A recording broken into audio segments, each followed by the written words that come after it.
Baba Saheb doctor Ambedkar ने भारत के सामने एक महान विचार रखा था, एक ऐसा समाज जहां बहुजन समाज को सम्मान, अधिकार और बराबरी मिले, जहां सामाजिक न्याय सिर्फ एक शब्द नहीं बल्कि व्यवस्था की नींव बने। इस विचार को आंदोलन का रूप दिया कांशीराम जी ने। मान्यवर कांशीराम जी ने अपना पूरा जीवन दलितों, पिछड़ों, आदिवासियों, धार्मिक अल्पसंख्यकों और वंचित समाज को सम्मान और अधिकार दिलाने के लिए समर्पित किया। समाज व्यवस्था में परिवर्तन होना और उसके आधार पर जो अर्थव्यवस्था बनी है उसमें परिवर्तन होना, ये बड़ा जरूरी है। जब तक व्यवस्था परिवर्तन नहीं होता है तब तक समाज में परिवर्तन नहीं लाया जा सकता है। 1970 के दशक में उन्होंने बहुजन समाज को संगठित करने का अभियान शुरू किया। समाज के जागरूक वर्ग को जोड़ते हुए उन्होंने एक शक्तिशाली बहुजन आंदोलन खड़ा किया। ये आंदोलन केवल राजनीति नहीं था, ये सामाजिक चेतना की क्रांति थी, एक सपना, एक संघर्ष, एक मिशन, बहुजन समाज की प्रगति।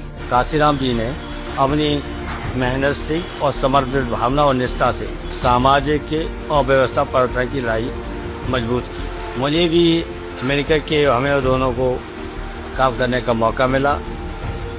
1993 में नेताजी के साथ मिलकर सामाजिक न्याय की राजनीति को एक नई दिशा दी, दलित और पिछड़े समाज की एकता की मजबूत नींव रखी। ये वो दौर था जब बहुजन आंदोलन जन आंदोलन बन गया। आज वही विचार उसी संघर्ष की विरासत को आगे बढ़ा रहा है। अखिलेश यादव जी के नेतृत्व में समाजवादी पार्टी मान्यवर कांशीराम जी और नेताजी के मिशन को आगे बढ़ा रही है। आज के राजनीतिक जो संघर्ष है उसमें बाबा साहब भीमराव अम्बेडकर जी, माननीय कांशीराम जी, नेताजी, डॉक्टर राम मनोहर लोहिया, जयप्रकाश जी और लगातार जो संघर्ष का रास्ता है उसको अपना करके हमें सबको मिलकर के पीडीए को मजबूत करना है। 15 मार्च 2026 बहुजन समाज दिवस अर्थात पीडीए दिवस। ये दिन केवल एक जयंती नहीं है, ये सामाजिक न्याय, सम्मान और हिस्सेदारी का संकल्प है। इस अवसर पर प्रत्येक जिला मुख्यालय में विशाल जन समूह के साथ कार्यक्रम आयोजित किया जाएगा। सभी साथियों से अपील है, इस ऐतिहासिक कार्यक्रम को सफल बनाने में